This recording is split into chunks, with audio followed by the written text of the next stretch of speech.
மட்டை துவராடையர் வடிவம் கொண்டாடும் முட்டை கட்டுரை மொழிவ கேளாது. காவி கட்டியிருப்பான், காவி அணிஞ்சிருப்பான், கட்டுரையெல்லாம் சொல்லுவான், அவன் மொழிவதெல்லாம் கேட்காது. தோடுடைய செவியன் விடை ஏறியோர் தூவன் மதிசூடி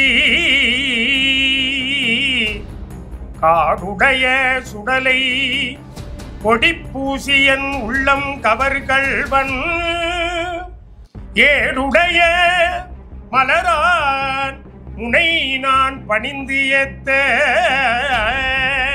சிவத்தை பெருக்கிறதுக்காகவே திரு அவதாரம் செய்தாருங்கிறாரு. அப்படிப்பட்ட அந்த திருஞான சம்பந்தர் வழியில் வந்தவர் என்ன செய்யணும்னா சிவத்தை மட்டும்தான் பெருக்கணும். மற்றபடி பாரத் மாதாஜிக்கு ஜெய் ஸ்ரீராம் இந்த வார்த்தையெல்லாம் அவர் பயன்படுத்தக்கூடாது. புரியுதுங்களா? செத்து செத்து பிறப்பதே தேவென்று பத்திசை மனப்பாறையற்கு ஏறுமுங்கிறாரு. பேர் கொண்ட பார்ப்பான் பிரான் தன்னை அர்ச்சித்தார். சிவபெருமானை போய் அர்ச்சிக்கிறான பூஜை பண்றான். பூஜை செய்தால் போர் கொண்ட நாட்டுக்கு பொல்லாவியாய கொரோனா போன்ற கொடிய நோய் வருகிறார் திருமூலர். நான் என்னங்க சொல்றேன், திருமூலருங்க.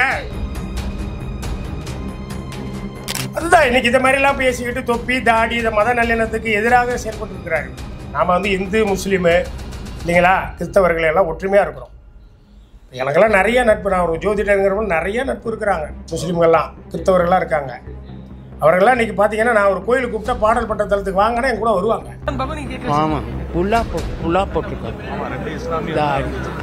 விநாயகர் வழிபாடு அப்படிங்கிற ஒன்றே கிடையாது. எடுத்தோடனே 4 தான் திருமுறை. இப்போ ஒரு ஓதுவார் ஆரம்பிக்கிறாங்கன்னா 4 துதி சொல்லி தான் நாங்கள் பாட்ட ஆரம்பிப்போம். புலியர் கோன் வெப்பொழித்த புகழியர் கோன்களல் போற்றி ஆழிமிசைக்கல் மிதப்பில் அணைந்த பிரான். எப்படி முதற்கடவுளானார் விநாயகர்? எல்லாமே கள்ளக்குறிச்சி காவல் நிலையம் அதை சிசிடிவி ஃபுட்டேஜ் வெளியிட்டாங்க. 2வது தமிழ் ராஜேந்திரன் வழக்கு போட்டதில் முதல் சாட்சி, மதுரை ஆதனத்துக்கு எதிரான முதல் சாட்சி நான் தான். ஆமாம், இதெல்லாம் தான் நானும் கொடுத்துருக்கேன். பழைய ஆதியில் நீங்கள் பேட்டியை பார்க்கலாம். ஒரு சொல்கிறதுக்காக நான் சொல்ல, இந்து மதம்னு ஒரு மதமே கிடையாது. அன்னைக்கு எல்லா மீடியாலையும் பேசியிருக்காரு. உண்மையாகவே நமக்கு இந்து மதம்லாம் நமக்கு 19ஆம் நூற்றாண்டு பிரிட்டிஷ்காரன் வகுத்தது தானே தவிர அந்த இந்துங்கிற வார்த்தை இருக்கு முதல்ல அது கிடையவே கிடையாது.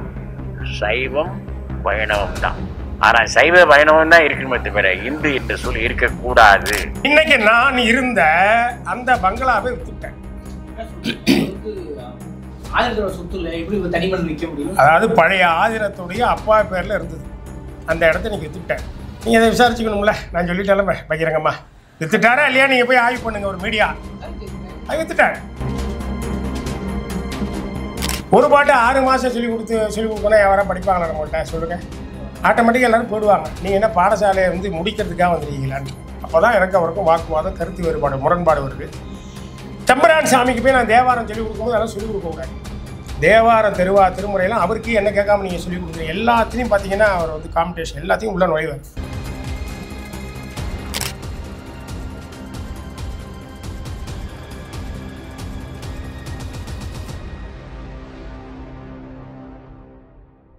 ஐயா, இருவருக்கும் வணக்கம்.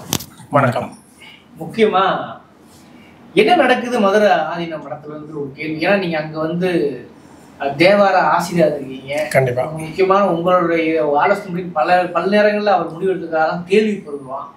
ஆனா சமீப காலமா ஒரு ஆன்மீக வாடையை விட அரசியல் வாடை தான் அதிகமா அவர்கிட்ட வீசுது.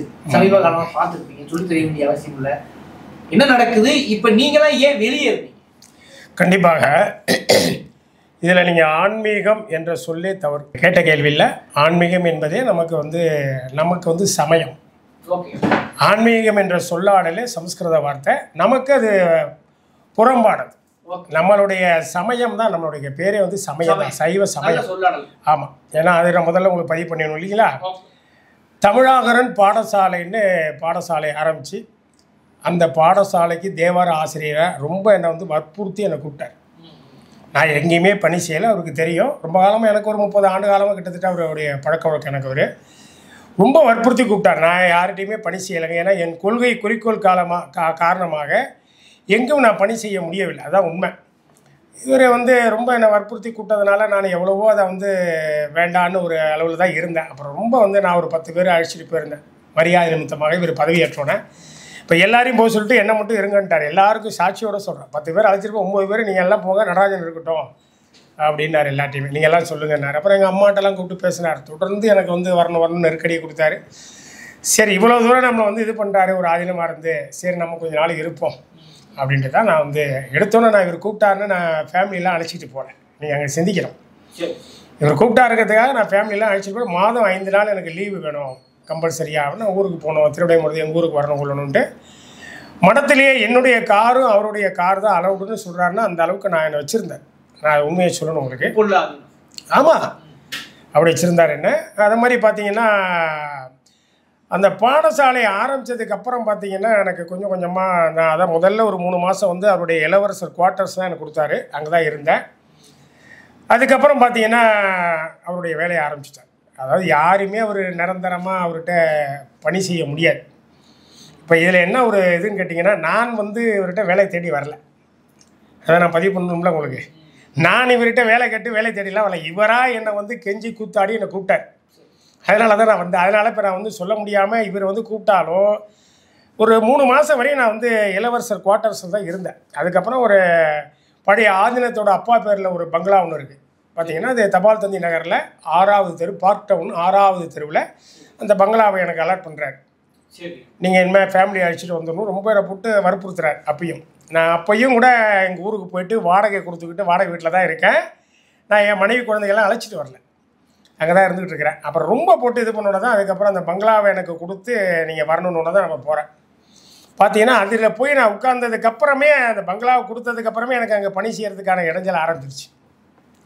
தொடர்ந்து ஏதாவது இப்போ வந்து நான் ஒரு டாக்டரேட்டு ஓதுவாரிலே 2 பேர் தான் டாக்டரேட்டு. இன்றைக்கி ஓதுவார் உலகத்திலே பாலச்சந்தர்னு ஒருத்தர் அண்ணாமலை இன்ஸ்டியூட்டில் நம்மளோட ஜூனியர் தான். அவர் பார்த்தீங்கன்னா இன்றைக்கி ஒரு உதவி பேராசிரியராக இருக்கார் அண்ணாமலை இன்ஸ்டியூட்டில். ஒரு தேவார உதவி பேராசிரியர் இருக்கார். நான் ஒரு ஆள் 2 பேர் தான் ஓதுவார் உலகத்திலே எனக்கு முனைவர் டாக்டரேட். அப்படிலாம் இருந்து நம்மளை பற்றி அந்த தொழிலை பற்றிலாம் அவருக்கு முழுமையாக தெரிஞ்சதுனால தான் நானே உங்கள்கிட்ட கற்றுக்கிறேன் அப்படின்னார். எப்படி பாடசாலை 5 வருஷம் முறையாக படித்தவர், நான் 5 நாள் லீவு போட்டு போனோன்னா இவர் தான் உட்காந்து பாடுவார், வேறு யாரையும் அலோவ் பண்ண மாட்டார். மைக்கில் சாயந்தரம் 1 மணி நேரம் மைக்கில் பாராயணம். நான் 5 நாள் லீவு போட்டு போனால் அந்த 5 நாள் இவர் தான் பாராயணம் பண்ணுவார். அப்படின்னா பார்த்துங்க, வேறு யாரும் அந்த இடத்துல விட மாட்டார். பொதுவாக இருந்த இடத்துல நடராஜன் பாடுற இடத்துல நான் தான் பாடினேன், வேறு யாரும் பாடணும் பிரச்சனை ஆகிடுச்சு. ஒரு நாள் போய் பணிவிட பாடியிருக்கார், பிரச்சனை வந்துட்டார், நீங்கள் யாரை கேட்டு போய் பாடினேன் அப்படின்னு. நான் அந்த அளவுக்கு உணர்வாக வச்சுருந்தாருங்கிறத முதல்ல நான் சொல்லி பதிவு பண்ணுறேன். அதுக்கப்புறம் எனக்கு பார்த்தீங்கன்னா பல விதமாக இடைஞ்சல் பண்ண ஆரம்பித்தேன். என்ன காரணம்னா இடைஞ்சல்னு இப்போ சொல்கிறேன் உங்களுக்கு. பார்த்தீங்கன்னா இப்போ நான் வந்து என்னுடைய துறை சார்ந்த விஷயத்தை என்னென்னு சுதந்திரமாக விட்டோம்னா டாக்டரேட் நீங்கள் ஒரு பாட்டு 6 மாதம் சொல்லிக் கொடுக்கணும். யாராவது 6 மாதம் போய் 4 வரையும் சொல்லிட்டு இருப்பாங்களா? முதல்ல அந்த பார்க் டவுனில் கீழே நான் குடியிருக்கிற மாடியில் வந்து பாடசாலை அப்படி தான் ஆரம்பித்தது. தமிழாகரன் பாடசாலைன்னு அந்த பார்க் டவுனில் தான் ஆரம்பித்தேன். அப்போ 20 பேர் கிட்டத்தட்ட பார்த்தீங்கன்னா படித்தாங்கன்ட்ட, 20 பேர் படித்தாங்கன்ட்ட. அது அப்புறமா கொஞ்சம் நாள் கழிச்சு நம்ம மடத்துக்கே மாற்றிக்கலாம், அந்த இடத்துல மடத்துக்கே கொண்டு வந்துடலான்னு சொன்னதுக்கப்புறம் இதெல்லாம் ஆரம்பிக்கிறேன். நீங்கள் பாடலை வந்து ஒரு பாட்டு தான் சொல்லிக் கொடுக்கணும் பசங்களுக்கு. ஒரு பாட்டு 6 மாதம் சொல்லிக் கொடுக்கணும். யாராவது படிப்பாங்களா நம்மள்கிட்ட சொல்லுங்கள்? ஆட்டோமேட்டிக்காக எல்லோரும் போயிடுவாங்க. நீங்கள் என்ன பாடசாலையை வந்து முடிக்கிறதுக்காக வந்துடுவீங்களான்னு. அப்போ தான் எனக்கு அவருக்கும் வாக்குவாதம், கருத்து வேறுபாடு, முரண்பாடு வருது. தம்பரான் சாமிக்கு போய் நான் தேவாரம் சொல்லிக் கொடுக்கும்போது அதெல்லாம் சொல்லிக் கொடுக்கக்கூடாது. தேவாரம் திருமுறையெல்லாம் அவருக்கு என்ன கேட்காம நீங்கள் சொல்லிக் கொடுக்குறீங்க. எல்லாத்துலேயும் பார்த்தீங்கன்னா அவர் வந்து காம்படிஷன் எல்லாத்தையும் உள்ள நுழைவார். எங்கள் தேவார ஞானசம்பந்தர் தோற்றுவித்த மடம் வந்து ஞானசம்பந்தர்னாவே தேவாரம் தான். அதை போய் அவருக்கு தம்பிரானுக்கு சொல்லிக் கொடுக்கக்கூடாதுன்னு சொன்னால் அது எந்த நோக்கத்தில் சொன்னார்னு சொல்லி நீங்கள் வந்து ஏன் உத்தரவு இல்லாமல் எப்படி போய் அவருக்கு சொல்லிக் கொடுத்தீங்க? ஏன்னா இவருடைய நேரடி பார்வையில் நான் வந்திருக்கேன், மற்ற மேனேஜர் எனக்கு கேட்க முடியாது. என்னை தனியாக கூப்பிட்டு மேனேஜர் வந்து உங்களை சன்னியாசத்தில் கூப்பிட்றாப்புல அப்படின்னு நான் உள்ளே போய் நிற்கிறேன். நீங்கள் எப்படி என்னை கேட்காம சொல்லிக் கொடுத்தீங்க? எங்கள் திருமுறை சொல்லிக் கொடுக்குறது எதுக்கு கேட்கணும்? தம்பிரானுக்கு தானே சொல்லிக் கொடுத்தேன். அப்படிங்கும்போது அதெல்லாம் சொல்லிக் கொடுக்கக்கூடாது அப்படிங்கிற ஒரு உணர்வுக்கு வர, அவருக்கெல்லாம் நீங்கள் திருமுறை சொல்லிக் கொடுக்கக்கூடாது அப்படிங்கிற. அப்போ ஒரு காழ்ப்புணர்ச்சி மாதிரி வருது. பார்த்திங்கன்னா தொடர்ந்து நமக்கு வந்து இந்த மாதிரி தேவையில்லாமல் நமக்கு ஒரு 5 நாள் லீவ் போட்டு போனோம்னா எல்லாத்தையும் வெளியில் வரவங்களும் 10 நாள் லீவ் போட்டு போயிட்டார், 20 நாள் லீவ் போட்டார். அட்டண்டன்ஸ் இருக்குது. இல்லாத பொருளாதெல்லாம் பொய்யா சொல்கிறது, வரவங்களாம் பொய்யா சொல்கிறது. டார்கெட் பண்ணும்போது என்ன ஆகுனா ஆட்டோமேட்டிக் நீ ஒரு பாட்டு பாட சொன்னால் நான் எப்படி பாடுவேன்? என்னுடைய தகுதிக்கு நான் ஒரு பாட்டு சொல்லி கொடுத்தா எவ்வளோ மதிப்பா சொல்லுங்கள்? அப்போ ஆட்டோமேட்டிக்காக நம்ம வந்து வேலையை வேணால் நம்மளே போடுவோம். என்ன இது மாதிரி பாடசாலையெல்லாம் நீங்கள் வந்து இழுத்து மூட போகிறீங்களான்னு ஒரு வார்த்தை கேட்டுவிட்டேன். அது தவறு இல்லை. நானும் உங்களை வேலை தேடி வந்தேன், நானும் உங்கள்கிட்ட வேலை கேட்டேன். நீங்கள் என்னை வந்து அவ்வளவு டார்ச்சர் பண்ணி என்னை வேலைக்கு கூப்பிட்டீங்க. கடைசியில் இந்த மாதிரிலாம் வார்த்தையை விட்டோன்னா சாமி இதெல்லாம் சரி கிடையாது, இன்னொரு 10 நாள் டைம் தரேன், ஆளை பார்த்துக்க, நான் 1ஆம் தேதியில் விளைவிக்கிறேன். 3 மாதம் மட்டும் டைம் கொடுங்க, உங்களுடைய பங்களா சாவியை கொடுத்துட்றேன். ஏன்னா இப்போ நான் அங்கேருந்து எல்லாம் ஃபேமிலி அழைச்சிட்டு வந்துட்டேன். இப்போ எல்லாத்தையும் நான் இங்கேருந்து கொண்டு வந்துட்டேன். இப்போ மறுபடியும் எல்லாத்தையும் நான் கொண்டு போகணும். ஒரு 3 மாதம் டைம், அதுக்கு ஒன்றும் சொல்லலை. நீங்கள் எவ்வளோ நாள் உங்களுடைய தகுதிக்கு நீங்கள் எவ்வளோ நாள் இருந்துட்டு காலி பண்ணீங்க, நான் 3 மாதம்லாம் வந்து நீங்களாக சொல்கிறீங்க, நீங்கள் எவ்வளோ நாள் உங்களை வந்து காலி பண்ணீங்க, அதெல்லாம் ஒன்றும் பிரச்சனை இல்லைன்னு சொல்லிட்டேன். இன்றைக்கி நான் இருந்த அந்த பங்களாவை விற்றுட்டேன். என்ன சொல்றீங்க? ஆதிரத்தோட சொத்துல எப்படி தனிமண் விற்க முடியும்? அதாவது பழைய ஆதிரத்துடைய அப்பா பேரில் இருந்தது. அந்த இடத்த நீங்கள் விற்றுட்டேன். நீங்கள் அதை விசாரிச்சுக்கணும்ல, நான் சொல்லிட்டேன் பகிரங்கம்மா. விற்றுட்டாரா இல்லையா நீங்கள் போய் ஆய்வு பண்ணுங்கள் ஒரு மீடியா. அது விற்றுட்டார். இப்போ அந்த இடத்த விற்றுட்டா இவ எப்படி விற்க முடியும்? ஆதிரம் வந்து இப்படி இந்த வீட்டெல்லாம் அந்த பங்களா விற்க முடியும்? மடத்து சொத்துது. அதாவது பழைய ஆதீனத்தோட தந்தை பேரில் இருக்குது. அதை விற்றுவிட்டார். நீங்கள் இருந்த நான் இருந்த அந்த பார்க் டவுனு 6வது தெரு, பார்க் டவுனில் 6வது தெரு, தபால் தந்தி நகரில், அதுதான் தெளிவாக சொல்கிறேன், தபால் தந்தி நகரில் 6வது தெரு, பார்க் டவுன் 6வது தெருவில் மடத்துக்கு சொந்தமான பங்களாவை, அருணகிரி பழைய ஆதீனத்தோட அப்பா பேரில் இருந்த பங்களாவை விற்று விட்டார். நீங்கள் விசாரணை பண்ணிங்க. அது உங்களுக்கு தெளிவாக தெரியும்? அது தெளிவாக தெரியும், தெளிவாக தெரியும். விற்றுட்டார். இப்போ நீங்கள் போய் விசாரிச்சா தெரிஞ்சிட போகுது இல்லைங்களா? உங்கள் பங்களிப்புனா நீங்கள் என்ன சொல்றீங்க? ஏன் நாம் தமிழ் முறைப்படி திருக்குட நீராட்டு பெருவிழா, திருமணம், புதுமனை புகுவிழா, வாழ்வியல் சடங்குகள் இதெல்லாம் வந்து ஒரு தொடர்ந்து ஒரு 20 ஆண்டு காலமாக தொடர்ந்து பணியாற்றி வருகின்றோம். மக்கள் மத்தியில் வந்து தாய்மொழியில் வழிபாடு வரணுங்கிறது தான் நம்முடைய நோக்கம். நம்முடைய அருளாளர்கள் சைவ சமயக்குறவர்களாக இருந்தாலும் சரி, 63 நாயன்மார்கள் இருந்தாலும் சரி, அனைவருமே வந்து தூய செந்தமிழால், இந்தமிழால், நற்றமிழால், குன்றாத்தமிழால், குலமார் தமிழால், ஞால மலர்ந்த மேன்மை தமிழால் தான் தன்னுடைய வழிபாட்டு நெறிகளை செய்திருக்கிறார்கள். அந்த முறையில் வந்து நம்ம வந்து தொடர்ந்து எங்களுடைய கோவை பேரூர் தமிழ் வழிபாட்டினுடைய தந்தை பட்டியப்பனார் என்று சொல்லக்கூடிய கோஷ்டேஸ்வர பிள்ளை அவர்கள் 1954 பேரூர் பட்டீஸ்வரன் திருக்கோவிலில் பேரூர் ஆதீனம் மூத்த சன்னிதானம் சாந்தலிங்க ராமசாமி அடிகளார் அவர்களும் இணைந்து, சிறவை ஆதீனம் சுந்தர சுவாமிகள் அவர்களும் இணைந்து மிக அற்புதமான முறையிலே அங்கே முதலில் அங்கே தமிழ் அர்ச்சனையை தொடங்கி இருக்கின்றார்கள். கோவை பேரூர் பட்டீஸ்வரன் திருக்கோவிலில் அந்த நெறியில் அவர்கள் தொடர்ந்து தமிழ் வழிபாட்டை முறையாக எப்படி செய்ய வேண்டும், நம்முடைய அருளாளர்கள் நமக்கு திருமுறைகள் தந்திருக்கிறாங்க. அந்த திருமுறைகளில் எப்படியெல்லாம் நம் வழிபாட்டிற்கு இந்த திருமுறை மந்திரங்களை, இந்த தமிழ் மந்திரங்களை பயன்படுத்த முடியும் என்பதை வந்து முறையாக அவர்கள் தொகுத்து தொடர்ந்து மாணவர்களுக்கு பயிற்சி கொடுத்திருந்தார்கள். ஓகே, அதன் தொடர்ச்சியாக இப்போ நீங்கள் உங்கள் பணியில் பண்ணிக்கிட்டு இருக்கீங்க. நீங்கள் ஆதீனத்தின் மீது நீங்கள் என்ன குற்றச்சாட்டு கொண்டுருக்கீங்களா? அதாவது 292வது குருமக சன்னிதானம்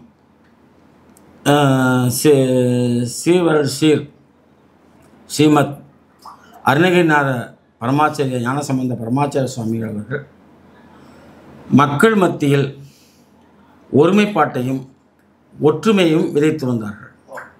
அவர்கள் அனைத்து மதத்தை சார்ந்தவர்களும் நல்லிணக்கமாக மத நல்லிணக்கத்தை பேணி பாதுகாத்தார்கள். நதிநீர் பிரச்சனைகள் வருகின்ற பொழுது தமிழ்நாட்டிலே அவர்கள் முன்னின்று பல நிலைகளிலே வந்து அறப்போராட்டங்களை செய்து இந்த நாட்டுக்கும் மக்களுக்கும் தமிழ்நாடு அரசுக்கும் சில வழிமுறைகளை எல்லாம் சொல்லி அவர்கள் முன்னின்று பல போராட்டங்களை நடத்தியிருக்கின்றார்கள். பழைய ஆதியில் நீங்கள் பேட்டியை பார்க்கலாம். அவர் சொல்கிறதுக்காக நான் சொல்ல, இந்து மதம்னு ஒரு மதமே கிடையாதும்பார் அருணகிரி. எல்லா மீடியாலையும் பேசியிருக்காரு. உண்மையாகவே நமக்கு இந்து மதம்லாம் நமக்கு வந்து 19ஆம் நூற்றாண்டு பிரிட்டிஷ்காரன் வகுத்தது தானே தவிர, நம்மளுடைய சமய நெறியில் நான் முதல்ல நீங்கள் ஆன்மீகம்னு சொல்லும் போதே சொன்னேன், ஆன்மீகங்கிற சொல்லாடல நம்ம சொல்லக்கூடாதுன்னா, அதே மாதிரி இந்து மதம் இந்த வார்த்தையை நமக்கு வரக்கூடாது. நமக்கு 12 திருமுறை, அதாவது 27 ஞானாசிரியர்களால், இறைவன் அருளால், இறைவன் திருவருளால் 27 ஞானாசிரியர்களை கொண்டு தொகுக்கப்பட்டது தான் நமது திருமுறைகள், 12 திருமுறைகள். இதில் இந்து என்ற வார்த்தைக்கு இடம் இல்லை. நம்ம இதெல்லாம் சொல்கிறதே தவறு. என்ன கேட்டிங்கன்னா, இதெல்லாம் வந்து ஒரு 12ஆம் நூற்றாண்டோடு முடிஞ்சு போச்சு. இந்து மதங்கிறது இப்போ 19 இதை போய் சொன்னாவே நமக்கு இருக்கு. இதெல்லாம் 12ஆம் நூற்றாண்டுடைய திருமுறைகள்லாம் முடிஞ்சு போச்சு. அப்போ இந்து என்ற சொல்ல அதில் கிடையாதுன்னு சொன்னாவே அதுவே இருக்கு திருமுறைக்கு. புரியுதுங்களா? புரியுது. அப்ப இந்த மடாதிபதிகள் இந்த ஆதீனங்கள் எல்லாமே தமிழ் மரபுல வந்த ஒரு சமயம் தான். ஆமா, 18 ஆதீனம். இன்னைக்கு சில ஆதீனங்கள், குறிப்பாக மதுரை ஆதீனம் கூட இன்னைக்கு நாம இந்துன்ற மாதிரி ஒரு சொல்லாடல் பயன்படுத்தாரு. இப்போ என்ன எடுத்துங்களேன், நான் வந்து இப்போ எனக்கு என்ன இருக்கு, எனக்கு கேட்டகரியில் பாருங்க இந்து தேசிகர்னு இருக்கும். இப்போ இந்து தேசிகர்னா இருக்கு, நான் என்ன பண்றது, எனக்கு தமிழ்னு வரணும். என்னுடைய அடையாளம் என்ன இருக்கு பாருங்க, சர்டிஃபிகேட்ல இந்து தேசிகர்னா கொடுத்துருக்காங்க. நான் இதுக்காக மதம் மாற முடியுமா? இதுதான் நீங்க இப்ப கேட்கிற கேள்விக்கு சரியான பதிலே. நாம தமிழர், இந்தி என்ற சொல்லாடலே கிடையாது. இப்ப சமீப காலமா உதாரணத்துக்கு இப்போ ரீசெண்டா என்னை வந்து புல்லா வச்சவங்க, தொப்பி வச்சவங்க என்ன கொல்ல பார்த்தாங்கன்னு ஒரு ஸ்டேட்மெண்ட் கொடுத்துருக்காங்க. கண்டிப்பாக அது சரியா? ஏன்னா அது வந்து பேக்குன்னு சொல்லி சிசிடிவி காட்சி வெளியே வந்துருச்சு. ஆமா, அப்ப இவர் யார் கட்டுப்பாடு இருக்கான்னு ஒரு கேள்வி வருது. மிகப்பெரிய தவறான செய்தி அது. அதான் நம்ம வந்து எல்லாமே நம்ம மீடியா எல்லாம் நம்ம பார்த்துட்டு இருக்கிறோம். எல்லாமே கள்ளக்குறிச்சி காவல் நிலையம் வந்து அதை வந்து சிசிடிவி ஃபுட்டேஜ் வெளியிட்டாங்க. ரெண்டாவது, தமிழ் ராஜேந்திரன் வந்து வழக்கு போட்டதில் முதல் சாட்சி, மதுரை ஆதீனத்துக்கு எதிரான முதல் சாட்சி நான் தான். ஆமாம், இதெல்லாம் தான் அங்கே நானும் கொடுத்துருக்குறேன். நீங்கள் கேட்குற பதிவில் அங்கே கொடுத்துருக்குறேன். இது வந்து சிசிடிவி காட்சி வந்துருச்சு, பார்த்துட்டோம். இவர் போய் வேகமாக போய் இவருடைய காரு தான் போய் அவங்கள போய் மோதிருக்கும். கொஞ்சம் தவறுனா, அவங்க சரியாக வந்து சுதாரிக்கலைன்னா அவங்க காருக்கு இவங்க காரால் சேதம் வந்துருக்கும். புரியுதுங்களா? அவங்க வந்து தப்பிச்சதே தெய்வ புண்ணியங்கிற மாதிரி அவங்க ரொம்ப எச்சரிக்கையாக இருந்துட்டாங்க. முதல்ல ரோடை கிராஸ் பண்ணும்போது நம்ம தான் பார்த்து எச்சரிக்கையாக போகணும். இல்லைங்களா? குறுக்க போகிறோம், நாம தானே குறுக்க போகிறோம் இல்லைங்களா? நாம தான் எச்சரிக்கையாக போகணும். அது வந்து நமக்கு தான் சிசிடி காட்சி தெளிவாக வந்துருச்சு. நம்ம பார்த்து ஓப்பனாக ஒரு அரசியல் கேள்வி கேட்குறீங்க. சொல்லுங்க. எல்லாம் நீங்கள் தமிழ் முறை பேசுறீங்க, திராவிட சிந்தனை பேசுறீங்க, நமக்கு சமயங்கிறதாங்கிற விஷயம் சொல்றீங்க. ஆமாம், சமீப காலமா அவர் கூட இருக்கிற நபர்கள், குறிப்பாக அவர் கூட இருக்கிற நபர்கள் RS காரலா இருக்கிறார்கள், பிஜேபி காரலா இருக்கிறார்கள். ஒரு ஆயுதத்துக்கும் அதுக்கு எப்படி தொடர்பு ஏற்பட்டது?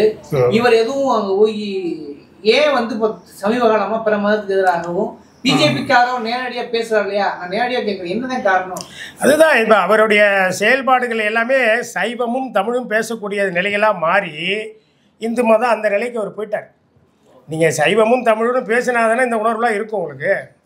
அந்த நிலையில் திருஞான சம்பந்தர் தோற்றுவித்த மடம் இது இல்லைங்களா? ஆதின குரு முதல் திருஞான சம்பந்தர் அவர் வழியை ஒட்டி தான் இவர் பயணிக்கணும்னா ஞான சம்பந்தர் சொல்லக்கூடிய வார்த்தையில் முதல்ல இவர் பயன்படுத்தணும். ஏன்னா குரு முதல் ஒரு வழியில் தானே வரணும். வம்பரா வரிவண்டு மனம் நார மலரும் மதுமலர் குன்றையான் அடியலால் பேனா எம்பிரான் சம்பந்தன் அடியார்க்கு அடியன்னு சுந்தரர் சொல்றார். ஞான சம்பந்தர் சொல்லும் போதே சிவபெருமான் திருவடியை தவிர வேறு எவரையும் தொழாத சம்பந்தனுக்குன்னு அடியன்கிறார். அப்போ அந்த மரபில் வந்து எப்படி இருக்கணும்? பரம்பொருள் கோட்பாடு, புரியுதுங்களா? பரம்பொருள் கோட்பாடுன்னா சிவ வழிபாடு, அந்த நெறியிலே தான் இவர் இருக்கணும். வேற மாறி தடமாறி போகக்கூடாது. இப்போ நமக்கு 4 திருமுறை எடுத்துப்போம். திருஞான சம்பந்தர், திருநாவுக்கரசர், சுந்தரமூர்த்தி சுவாமிகள், மணிவாசக பெருமான், 4. இந்த 8 திருமுறை 4 சேர்ந்து 8 திருமுறையில் விநாயகருக்கோ அம்பிகைக்கோ முருகனுக்கே பாடல் கிடையாது தனித்து. இதெல்லாம் ரொம்ப ஆழமான கருத்து நீங்கள் பதிவு பண்ணணும்ல இந்த இடத்துல.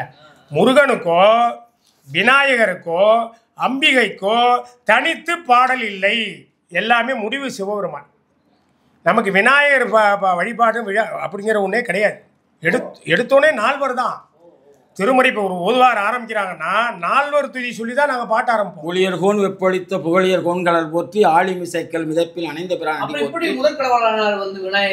அதெல்லாம் நிறைய இருக்கு சார். நம்ம வந்து அதாவது நிறைய நம்ம போடணும். ஆன்மீகத்தை நீங்கள் இப்போ நீங்கள் சொல்கிற மாதிரியே ஆன்மீகவாதி சொல்லக்கூடிய வார்த்தை இது.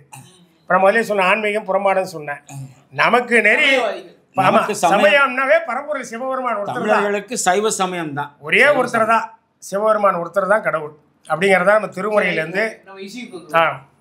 என்ன அதாவது ஆதின மடத்துல என்ன நடக்குது? ஒரு அரசியல் கட்சிக்கு கட்டுப்பட்டு விட்டாரா, அல்ல அங்க நடந்த வேறு முறைகள் என்ன? அதுதான் நான் இருக்கிற வரையும் இப்போ எனக்கு பிடிக்கல வந்துட்டேன் அப்படின்னா என்ன மாதிரி எத்தனையோ பேர் இப்போ பார்த்தீங்கன்னா எத்தனையோ ஓதோர் வந்துட்டு போயிட்டாங்க. நிர்வாக சீர்கேடு எத்தனையோ பார்த்தீங்கன்னா சமையல்காரங்க எனக்கு தெரிஞ்ச ஒரு 10 பேருக்கு மேலே மாற்றிவிட்டாங்க. நான் இருந்த ஒரு 6 மாதத்துக்குள்ளேயே 10 பேர் வந்துட்டு போயிட்டாங்க. இப்படி நிர்வாக சீர்கேடு. ஏன் அவர்கிட்ட யாரும் வேலை பார்க்க முடியலன்னா இது மாதிரி அவர் என்ன நினைக்கிறாரோ அதை மாதிரி அவர் நினைக்கிறதா சட்டம், அவர் வைக்கிறதா பிடிச்சா இருக்கும்போது இல்லைன்னா போன்றுவார். அப்போ முதல்ல நிர்வாகமே சீர்கேடு. நிர்வாகத்தையே செயல்படக்கூடிய திறமையை செயல்படுத்தக்கூடிய ஆற்றல் என்பது அவர் கிடையாது. நீங்கள் இப்போ இதெல்லாம் எப்படின்னா பழைய ஆதீனத்தை விட்டு போனார் இல்லைங்களா? அவர் போகும்போது 17 பேர், நான் ஒருத்தர் தான். அப்போ புதுசாக இவர் அப்பாயின்மெண்ட்டில் வந்திருக்கேன். அப்போ 17 பேர் கிட்டத்தட்ட ஏற்கனவே அட்டெண்டன்ஸில் இருக்காங்க. யார்? பழைய ஆதீன நிர்வாகத்தின் கீழே ஒரு 17 பேர் ஒர்க் பண்ணுறாங்க. இப்போ நான் சுமார் சொல்கிறேன், 1 2 கூட குறைச்சிருக்கலாம். இப்போ அவங்கெல்லாம் இவர் வந்தோடனே போயிட்டாங்க. சரி இவரு கொண்டாந்தாலாவது ஒழுங்காக வச்சுருந்துருக்காரா அப்படின்னா யாருமே இல்லை. இப்போ நான் என்ன மாதிரி இப்போ என்னுடைய துறை சார்ந்த ஒரு 7 பேர், இப்போ சமையல்கார் பார்த்தீங்கன்னா அதில் ஏகப்பட்ட பேர், இப்படி ஒவ்வொரு துறையிலுமே யாருமே நிரந்தரமாக இல்லை. மேனேஜராக எத்தனையோ மேனேஜர் மாறிட்டாங்க, ஓதுவார் எத்தனையோ ஓதுவார், சமையல்காரர் எத்தனையோ சமையல்காரர், இப்படி நிர்வாக சீர்கேடு. பழைய ஆட்கள் எல்லாத்தையும் வந்து இவர் வந்தோடனே தூக்கிட்டார். அதிகபட்சம் ஒரு 2 மாதத்துலேயே அந்த பழைய ஆதீனம் வேலைக்கு சேர்த்துருந்தாரு சொன்னீங்களா, அவங்கள எல்லாத்தையுமே இவர் காலிப்பிட்டார். 17 பேருக்கு. அதுதான் அவர் சர்வாதிகாரியாக செயல்படுறாருங்க. அதுதான் உண்மை. ஏன்னா இப்போ அவர் யாருடைய பிடியில் இருக்காருன்னு தெரியாமலாம் நம்ம சொல்லக்கூடாது. ஆனால் சைவத்தை வளர்க்கணும். ஒரு சைவத்தை வளர்க்க வேண்டியவர் திருஞான சம்பந்தர். நிறைய சொல்லிக்கிட்டே போகலாம். திருஞான சம்பந்தர் வந்து முதல்ல காவிய ஆடையை தான் சாடுறாரு. இங்கே வாங்க, முதல்ல இங்கே பாயிண்ட். இப்போ காவியை தான் முதல்ல இல்லை, இந்த இடத்துல இதை பதிவு பண்ணணும். முதல்ல காவியை தான் சாடுறாரு ஞானசம்பந்தர். ஞானசம்பந்தர் தான் ஆதீன குரு முதல்வர். அவர் முதல்ல எதை சாடுறாருன்னா, சமணத்தை சாடும் முன்பாக காவிய ஆடை அவர்கள் அணிந்திருந்த அந்த காவிய ஆடையை சாடுறார். 18 ஆதீனத்தை நீங்கள் கேளுங்க. இப்போ இதெல்லாம் அவர் அதை தான் சொல்கிறேன். இப்போ எல்லாம் நேர்மாறல நீங்கள் தானே கேட்கணும். இப்போ யாருக்கும் சொல்லலைன்னா அப்போ பயப்படுறாங்க. வெளியில் வந்து கொண்டாடணும்ல. இதெல்லாம் ஒன் துவர் ஆடையர், ஞானசம்பந்தருடைய தேவாரத்தை சொல்ற பட்டை துவராடையர், படிவம் கொண்டாடும், முட்டை கட்டுரை, மொழிவை கேளாது. திருஞானசம் தில்லையில் சொல்கிறார். என்ன காவி அணிஞ்சிருப்பான், அவன் கட்டுரையெல்லாம் சொல்லுவான், அவன் சொல்கிறதெல்லாம் நீ கேட்காதேங்கிறது. யார் சொல்கிறா? திருஞான சம்பந்தர் சொல்கிறாருங்க, நான் சொல்லலை. திருஞான சம்பந்தர் தில்லை பதியத்தில் சொல்கிறார். காவி அணிஞ்சிருப்பான், அவன் மொழியதெல்லாம் நீ கேட்காதேங்கிறார். பாருங்க, அடிப்படையில் நம்ம எல்லாம் தெரிஞ்சிருக்கணும்ல. சமய நெறியை நம்ம வந்து கொண்டு போய் முதல்ல சமய நெறினா திருஞான அங்கே வாங்க. கண்டிப்பா தெரிஞ்சு, தெரியாம எப்படி இருக்கும்? அந்த கண்டிப்பா தெரியும் அவருக்கு. நீங்க கேட்கணும், கேட்டா தானே பதில் சொல்லுவாரு. காவி ஆடை எப்படி வந்தது நீங்க கேட்கணும். அதெல்லாம் திருஞான சம்பந்தர் முதல்ல மற்ற ஆதீனத்தை நீங்க விட்டுருங்க, அதுக்குள்ள நம்ம போகக்கூடாது. 17 ஆதீனத்தை விட்டுருங்க. இந்த 18 நம்ம வச்சு 18வது ஆதீனமா நான் உங்களுக்கு இந்த உதாரணத்துக்காக சொல்ல வரேன். எண்ணிக்கையில மதுரை ஆதீனம் தான் முதல் ஆதீனம், மூத்த ஆதீனம் இல்லைங்களா? தமிழ்நாட்டிலேயே உலகத்திலேயே சொல்லலாம். மூத்த ஆதீனம்னு சொன்னோம்னா நமக்கு வந்து மதுரை தான். ஏன்னா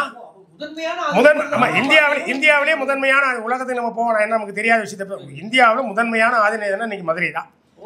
1300 ஆண்டுகளுக்கு 400 ஆண்டுகள் கிட்டத்தட்ட 6 to 7ஆம் நூற்றாண்டில் அந்த மடத்தை நிறுவுறார் திருஞான சம்பந்தர். அப்போ திருஞான சம்பந்தர் வந்து அணிந்திருந்த ஆடை என்ன? முதல் கேள்வி. ஏன் அவர் காவியை முதல்ல நமக்கு நம்ம சமயத்துக்கு எதிரானவர்கள் யாருன்னா பௌத்தமும் சமணமும் தான். அப்போ சமணரை தான் முதல்ல சாடும்போது, சாடுவதற்கு முன்பாக அவங்க அணிந்திருந்த ஆடையை சாடுறார். அப்புறம் தான் சமணத்தை சாடுறார். புரியுங்களா உங்களுக்கு? அப்போ இந்த காவி ஆடை எப்படி வந்தது? ஆதீன குரு முதல்வருக்கு எதிரான ஆடை அல்லவா? கேட்கணும்ல. 17 ஆதீனமும் கேட்கணும் இதெல்லாம் இல்லைங்களா? அதுதான் நான் சொல்றேன். திருஞான சம்பந்தருடைய மரபு காக்கப்படுதா? அங்க ஆதீன குரு முதல்வருடைய மரபு காக்கப்படுதா? ஒண்ணு. அவர் இல்லறம் கண்டுதான் முக்தி அடைந்தார். திருஞான சம்பந்தர் இல்லறம் கண்டுதான் முக்தி அடைந்தார். இப்ப வாங்க, அப்படி இல்லங்கிற மாதிரி மரபுல கொண்டு போறாங்க. அதெல்லாம் அப்படி இல்லைன்னு கிடையாது, மாறி மாறி தான். இப்ப 292க்கு முன்னாடி இருந்தவர் இல்லறம் கண்டவர் தான். சோமசுந்தர அவர் இல்லறம் கண்டவர் தான். இல்லைன்னு மறுக்க சொல்லுங்க, வரலாறு அதெல்லாம் மறுக்க முடியாது. ஆதீன மரபணை சொல்லிட்டு இருக்காங்க. ஒரு சன்னியானத்தை இளவரசா கொண்டு வரதுக்கு வந்து விவகாரத்தானவர், அதனால புறக்கணிக்கிற இடத்துல எப்படி போறாங்கன்னு அதற்கு தான் நம்ம பதில் சொல்லிட்டேன். நீங்க தான் கேட்கணும். அதற்கு தெளிவா நான் பதில் சொல்லிட்டேன். இல்லறம் கண்டுதான் ஆதீன குரு முதல்வரே முக்தி அடைஞ்சிருக்காருன்னு சொல்லிட்டேன். நீங்க ஏன் இவரெல்லாம் பேசுறீங்க? இப்போ உள்ள தம்பிரான் சாமி ஆதீனம் ஏன் கேட்டுறீங்க? நான் சொல்றது ஆதீன குரு முதல்வரே திருஞான சம்பந்தரே குறித்த பாடல்கள் அவருக்கு தெரியுமா? யாரு? தேவாரம் கண்டிப்பா தெரியும். பாடசாலை முறையா 5 வருடம் படித்தவர். 5 வருடம் தருமபுரம் பாடசாலை முறையாக பண்ணி இசை பயின்றவர். என்ன கேட்கிறாருன்னா அவளை என் மேல ஒரு பிரியம். நான் நிறைய உன்ட்ட கத்துக்கிறையா, நீங்க வாங்க அப்படின்னு தான் என்ன. நல்ல தாராளமா ஞானசம்பந்தர் பாடிய முதல் பாடலே பாடவா? பாடுங்க. தோடுடைய செவியன் விடை ஏறியோர் தூவன் மதிசூடி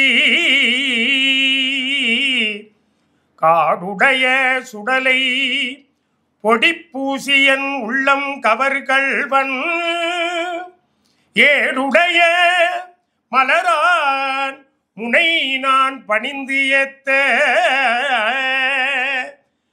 ஏடுடைய மலரான் முனை நான் பணிந்து ஏத்த அருள் செய்த பீடுடைய பிரமாபுரம் மேவிய பெம்மானிவன் நன்றே. திருஞான சம்பந்தர் பாடிய தொண்டை அவங்களுக்கு கட்டியிருக்கு, நீங்க அழைச்சல. பட்டை துவராடையர் படிமம் கொண்டாடும் முட்டை கட்டுரை மொழிவ கேளாது. காவி கட்டியிருப்பான், காவி அணிஞ்சிருப்பான், கட்டுரையெல்லாம் சொல்லுவான், அவன் மொழிவதெல்லாம் கேட்காது. அவன் சொல்றது மொழிவதெல்லாம் எப்படி மாறாருன்னு கேள்வி இருக்குல்ல. இவர் மாறுறாரு. நான் வந்து இப்போ அந்த இடத்துல நான் பதிவு பண்ணுவேன். இதுக்கு முன்னாடி இருந்த ஆதீனமும் காவி தான் கட்டி வச்சிருக்காங்க. அது மரபு எப்படி எப்போ மாறப்பட்டதுங்கிறது தெரியாத விஷயத்தை நம்ம பேசணும். அதுதான் இன்னைக்கு இந்த மாதிரிலாம் பேசிக்கிட்டு தொப்பி தாடி இந்த மத நல்லிணத்துக்கு எதிராக செயல்பட்டு இருக்கிறார் இவர்.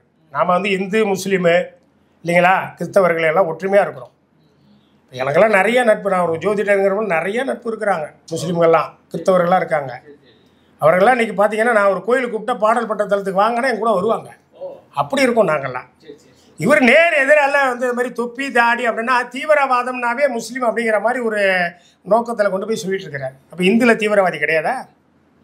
இப்போ நானும் இந்து தாங்க, புரியுதா உங்களுக்கு? கிறிஸ்தவத்தில் தீவிரவாதி இல்லையா? அதை வந்து நம்ம வந்து தனிப்பட்ட முறையில் ஒரு மதத்தை மட்டும் சாடுவது தவறு. எல்லா மதத்துலேயும் நல்லது கெட்டது எல்லாமே இருக்குது. மதம் வந்து அதாவது எல்லைக்கு உட்பட்டதுங்க.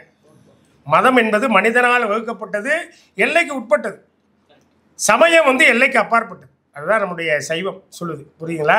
இதெல்லாம் மனிதன் வகுத்தது மதம்லாம். இதுக்குள்ளார நம்ம வந்து உள்ளார பூந்துக்கிட்டு நம்ம இதெல்லாம் வந்து ஒரு எல்லாருமே தமிழர்கள் தான். நான் இங்கே வந்துடுறேன் உங்களுக்கு. ஒரு 2025க்கு முன்னாடி இருந்த கிறிஸ்தவர் யார் நீங்களே சொல்லுங்கள். 2025 இப்போ நம்ம பேசிகிட்டு இருக்கிறோம்.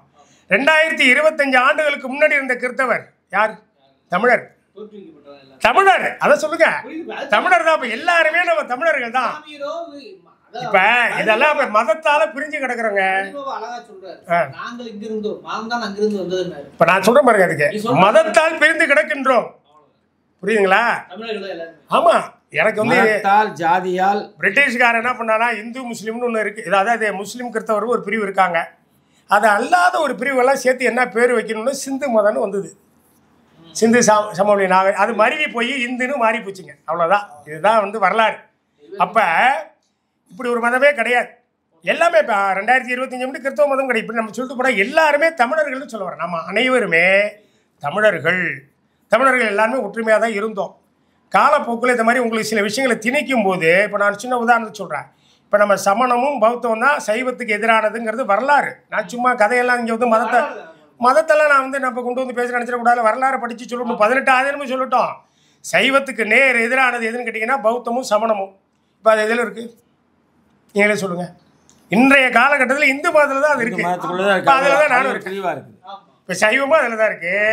நமக்கு எதிரானவர்கள் அப்படி தானே போகும். அது அப்புறம் அப்போ இதெல்லாம் வந்து நாங்கள் வந்து தமிழர்கள் தான். நாம் கலையரசி அம்மா கூட நிறைய இடத்துல பதிவு பண்ணியிருப்பாங்க. அப்புறம் இடையில வரலாற்று பார்த்தீங்கன்னா பிராமணியோட ஆதிக்கம் அதிகமாக இருக்கும்போது ஆதினங்களோட நிலைப்பாடு என்னவா இருந்தது?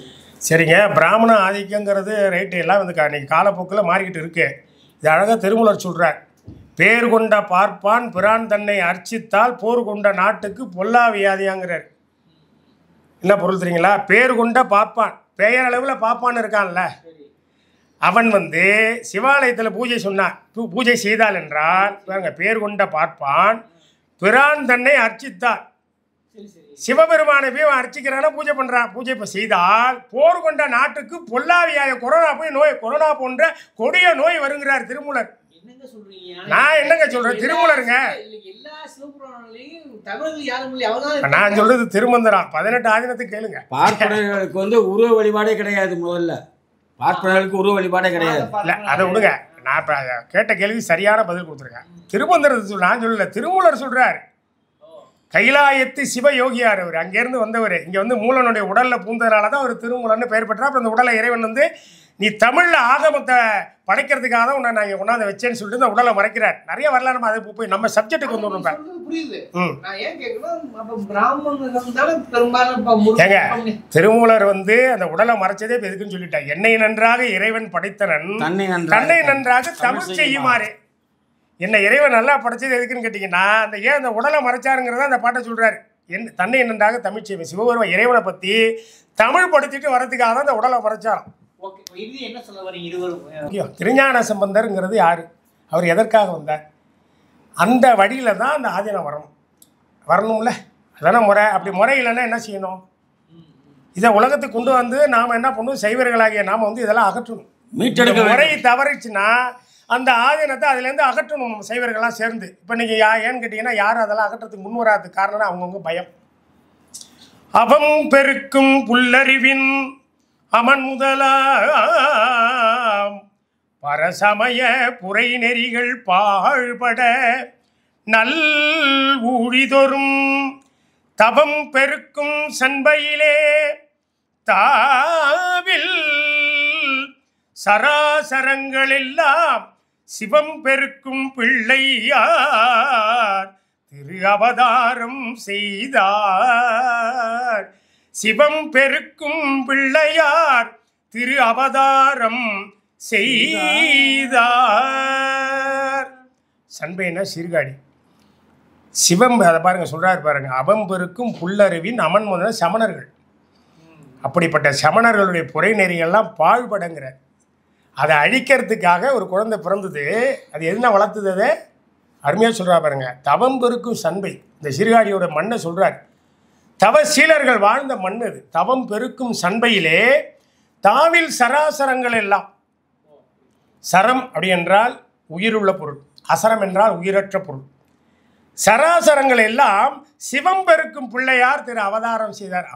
அனைத்தும் காணக்கூடிய அளவில் சிவம் பெருக்கும் பிள்ளையார். பிள்ளையார்னா திருஞான சம்பந்தருங்க. சிவத்தை பெருக்கிறதுக்காகவே திரு அவதாரம் செய்தாருங்கிறார். அப்படிப்பட்ட அந்த திருஞான சம்பந்தர் வழியில் வந்தவர் என்ன செய்யணும்னா சிவத்தை மட்டும்தான் பெருக்கணும். மற்றபடி பாரத் மாதாஜிக்கு ஜெய் ஸ்ரீராம் இந்த வார்த்தையெல்லாம் அவர் பயன்படுத்தக்கூடாது. புரியுதுங்களா? செத்து செத்து பிறப்பதே தேவென்று பத்திசை மனப்பாறையிற்கு ஏறுமோங்கிறாரு. திருமால், அயன், பிரம்மன் இவெல்லாம் வந்து அவனுக்கு என்ன தொழில் சாகிறது பிறக்கிறதுங்கிறாரு. அந்த வழிபாடு நம்ம அது சம வழிபாடு, அதை நம்ம பண்ணக்கூடாது. 100 கோடி பிரமர்கள் நொந்தினார், 6 கோடி நாராயணர் அங்கனே, 7 கங்கை மணலில் இந்திரன், ஈரில்லாதவன் ஈசன் ஒருவன். நாவுக்கரசர் திருக்குறுந்த 18 நீங்கள் கேளுங்க. 100 கோடி பிரமர்கள் நொந்தினார், 100 கோடி பிரமன் இறந்தான். முதலமைச்சர் யாருடைய பேர்? அந்த பதவி நாற்காலியோட பேர். அதே பேர். அதுபோல் பிரம்மன் என்பதும் நாராயணன் என்பதும் இந்திரன் என்பதும் பதவியோட பேர், பதவி நாற்காலியோட பேர். அதில் வர்ற நாளைக்கு நீங்கள் கூட போய் ஒரு நாராயணா உட்காரலாம். புரியுதுங்களா? இதுதான் சொல்கிறேன், பதவி அது. 100 கோடி பிரமர்கள் நொந்தினார், 100 கோடி பிரமன் வந்து இறந்தான், 6 கோடி நாராயணர் அங்கனே. அப்படியே அங்கனே 6 கோடி நாராயணன் மாண்டான், 6 கோடி நாராயணன் செத்தாங்கிற. 7 கங்கை மணல் எல்லில் இந்திரன். கங்கை மணல் துகளை எண்ண முடியுமா? என்ன முடியும்? எண்ணில் அடங்காத பிறப்பு இந்திரனுக்கு. அதாவது 7 கங்கை மணல் துகளை எப்படி எண்ண முடியாதோ அது மாதிரி எண்ணில் அடங்காத இந்திரன் மாண்டனர். கடைசியாக சொல்கிறார், ஈர் இல்லாதவன் ஈசன் ஒருவனே, அழிவில்லாத பரம்பொருள் சிவபெருமான் ஒருவரேன்னு சொல்கிறார். இந்த வழியில் நம்ம வந்துவிட்டு உங்களுக்கு அதாவது என்னென்னா ஆதீனத்தோட வேலையை என்னென்னா பரம்பொருள் கோட்பாடு. சிவத்தை தவிர நான் முதலே உங்களுக்கு பதிவிட்டேன், 4 நெறியில் விநாயகருக்கோ அம்பிகைக்கோ முருகனுக்கோ இங்கே பாடல் தனித்து கிடையாதுன்னா. நீங்கள் ஆதீனத்தை கேளுங்க, பாடசாலை வாத்தியாரை கேளுங்க, ஓதுவார் சங்கம்லாம் இருக்க எல்லாத்தையும் கூப்பிட்டு கேளுங்க. இந்த 4 நெறியில் இப்போ என்ன பாடுறாங்கன்னா முதல் எடுத்தோன்னே பார்த்தீங்கன்னா கூடியர் கொண்டு வெப்பழித்த பாடிவிட்டு உடனே அடுத்தது பிடியதன் ஒரு மைன் பாடுவாங்க. அது விநாயகருக்கு வர்ற மாதிரி. ஏன்னா அது முடிவு வந்து பார்த்தீங்கன்னா அருளினன் மிகு கொடை வடிவினர் பயில் வழிவளம் உரை இறையே. வழிவளத்தில் உரை கொண்ட சிவபெருமானே முடியும். அவர் யாருன்னா அருள்மிகு கொடை வடிவினரா சிவபெருமான். இப்படியெல்லாம் வரலாறு தெரியாமல் பாடல் பொருள் தெரியாமல் நிறைய பேர் பிதற்றி கொண்டு இருக்கிறார்கள். தமிழ் மக்களுக்கு இந்த சைவ சிவ வழிபாட்டைத்தான் செய்யணும். அதைத்தான் நம்முடைய திருநாக்கர சுவாமி அவர்கள் மிக அற்புதமாக சொல்கின்றார்கள். போதொடு நீர் சுமந்து ஏற்றி புகுவார் அவர்பின் புகுவேன்னு சொல்கிறார். அதாவது வந்து தமிழ் வழிபாட்டை வந்து இந்த சிவ வழிபாட்டை மக்களுக்கு சொல்லிக் கொடுக்க வேண்டியவர்கள் சொல்லிக் கொடுக்கவில்லை.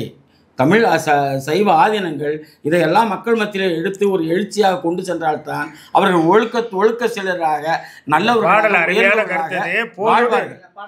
இல்லை போதோடு நீர் சுமந்து ஏற்றிங்கிறார் இல்லையா? போதுனா மலர், போதோடு நீர் கையில் நீர் எடுத்துக்கிட்டு பூவு நீரும் கையில் எடுத்துக்கிட்டு ஐயாற்று உள்ள பாமர மக்கள் புரியுதுங்களா எப்படி போனாங்களா?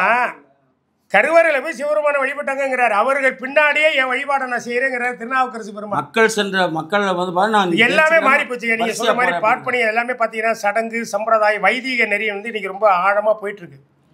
இப்போ திருநாவுக்கரசு பெருமான் அப்பூதியடிகளுடைய பையன் மூத்த திருநாவுக்கரசு பாம்பு தீண்டி இறந்துடுறான். அவனை கொண்டு திங்களூர் கருவறையில் போட்டு தான் உயிர்ப்பிச்சார் பாடியை. நாங்கள் இங்கிலீஷ் தமிழில் சொன்னால் பிணம் இல்லைங்களா? இந்த பிணத்தையே கொண்டு கருவறையில் போட்டு தான் உயிர்ப்பிச்சார். அப்போ எங்கே போச்சு தீட்டு? தீட்டு கேட்கணும். எங்கே இருக்குது? எங்கே போச்சு? இப்படியெல்லாம் நமக்கு வாழ்ந்து காட்டிய அருளாளர்கள். நான் யதார்த்தமாக சொல்லுவாங்க, பாமரன் கூட சொல்லுவான், அந்த 4 பேர் போன பாதையில் போப்பா. உங்களை கேள்விப்பட்டிருப்பீங்க இதெல்லாம். ஆனால் யாருன்னு தெரியாது. அந்த 4 4 பேர் போன பாதைன்னா யாருன்னு கேட்டீங்கன்னா திருஞான சம்பந்தர், திருநாவுக்கரசர், சுந்தரமூர்த்தி சாமிகள், மாணிக்க வாசகர், இவங்க தான் 4 பேர். நன்றி. 4 பொற்றால் எம் உயிர் துணையே என்று வாழ்த்து ஒன்று சொல்லிடுறேங்கய்யா. வாழ்த்து ஒன்று சொல்லுங்க. வான்முகில் வழாது பெய்க, மலிவளம் சுரக்க, மன்னல் கோன் முறை அரசு செய்க, குறைவிலாது உயிர்கள் வாழ்க, நான் மறை அறங்கள் ஓங்க, நல் தவம் வேள்வி மல்க, மேன்மைகொள் சைவ நீதி விளங்குக உலகமெல்லாம். தென்னாடுடைய சிவனே போற்றி, எந்நாட்டவர்க்கும் இறைவா போற்றி, காவாய் கனகத் திரளே போற்றி, கைலை மலையானே போற்றி போற்றி, திருச்சிற்றம்பலம். இந்த காணொலியை காண்கின்ற தமிழர்கள் நம்முடைய சைவ சமய வழிபாட்டை, இந்த நெறியை, சமய நெறியை நீங்கள் எல்லோரும் பின்பற்ற வேண்டும் என்று உங்கள் திருவிடைத்தாமையை வணங்கி கேட்டுக்கொள்கின்றேன். போற்றியோம் நமச்சிவாய. சிவாய நம, சிவாய நம, சிவசிவ சிவசிவ சிவ.